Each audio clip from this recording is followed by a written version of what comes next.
जामनेर तालुक्यातील वाडी किल्ला या ठिकाणी महाशिवपुराण महाकथेचं आयोजन केलेलं आहे आणि आज त्याचा दुसरा दिवस आहे। एक चांगल्या प्रकारे या महाशिवपुराण कथेला पुरुषांचा आणि महिलांचा उत्स्फूर्त प्रतिसाद लाभत आहे आणि एक चांगल्या प्रकारे परिश्रमातून एक चांगल्या प्रकारचं नियोजनबद्ध असं या महाशिवपुराण कथेचं आयोजन केलेलं आहे। बापू, या महाशिवपुराण कथेच्या संदर्भामध्ये आपण थोडक्यात काय सांगाल?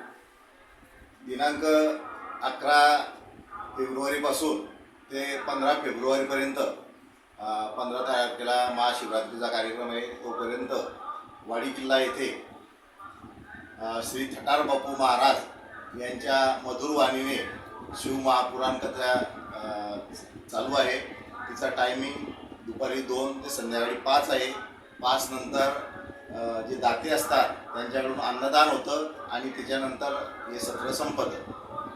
बापू, एक महत्त्वाचा प्रश्न मी आपल्याला विचारू इच्छितो। या कार्यक्रमाच्या माध्यमातून आपलं फ्युचरमध्ये व्हिजन काय राहणार आहे, भविष्यामध्ये व्हिजन काय राहणार आहे, काय सांगाल? कसं आहे, मुळात आमचं गाव तसं पाहिलं तर नास्तिक होतं। हा आमच्या गावामध्ये पहिला कार्यक्रम होतोय की शिवपुराणचा। आमच्या इथे कुठला सत्या बसत नाही, कुठले कीर्तन होत नाही, कुठलं भजन होत नाही। तर आम्ही असं एक मनात हे केलं, आता आमच्या स्त्रिया आहे त्यांना महादेवांविषयी प्रत्येक देवाच्या विषयी एक आदर आहे। तर त्यांचं असं म्हणणं होतं की आपल्या गावात काहीतरी व्हायला पाहिजे। मग आमच्या इथे उद्योजक आहे प्रवीण चंपालालजी बोहरा, त्यांचं पण मोठं सहकार्य याच्यासाठी लाभलं आहे। म्हणजे आणि आम्ही त्यांना ही कल्पना सांगितली, ते म्हणजे तुम्ही पाहिजे तसं करा, आपण सर्व काय असेल ते खर्चाची चिंता करायची नाही, काही नाही। आणि मग आम्ही सर्व जे आहेत सर्वांनी मिळून त्या कार्यक्रमाचं असं आयोजन केलं आणि 11 तारखेपासून तो कार्यक्रम चालू झाला। बापू, एक ग्रामीण भागामध्ये तरुण वर्ग व्यसनात येत आलेला आहे। एक म्हणजे एक चांगल्या प्रकारे म्हणजे त्यांचे पूर्ण कुटुंब उद्ध्वस्त होत आहे। तर या कार्यक्रमाच्या माध्यमातून त्यांना काय उपदेश करायला आपण काय सल्ला सांगाल? या कार्यक्रमाच्या माध्यमात म्हणजे खरं म्हणजे या कार्यक्रमाचा उद्देशच तो आहे की स्त्रिया, दारूचं प्रमाण वाढलं आहे खेड्यांमध्ये, त्याचप्रमाणे तरुण हे व्यसनाधीनतेकडे जात आहे।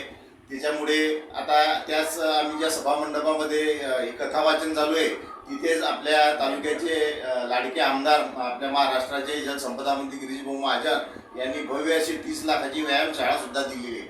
तर त्याच्या माध्यमातून सुद्धा आमचे तरुण आता त्या व्यायामशाळेत जाऊन तिथे चांगल्या प्रकारे व्यायाम करतात आणि थोडंसं आध्यात्मिक याच्याकडे वळल्यामुळे त्यांचं व्यसनाधीनपासून दूर जाण्याचं प्रमाण हे नक्की झालेलं आहे। एक चांगल्या प्रकारचा भारदस्त कार्यक्रम या ठिकाणी महाशिवपुराण कथेचं आयोजन केलेलं आहे आणि बापू आणि इतर काही त्यांचे जे जवळची मंडळी नातेवाईक आहेत, एक आप्तसोखी आहे, त्यांच्या माध्यमातून या कार्यक्रमाचं नियोजन केलेलं आहे आणि एक चांगल्या प्रकारचं एक उत्तम दर्जाचं भारदस्त नियोजन या ठिकाणी केलेलं आहे। बापू, या कार्यक्रमाच्या माध्यमातून याचं श्रेय आपण कोणाला देणार, काय सांगा? याचं श्रेय जर म्हटलं तर जी गावातील स्त्रिया आहे सर्व, मी त्यांना हे खरं श्रेय द्यावं असं मला वाटतं।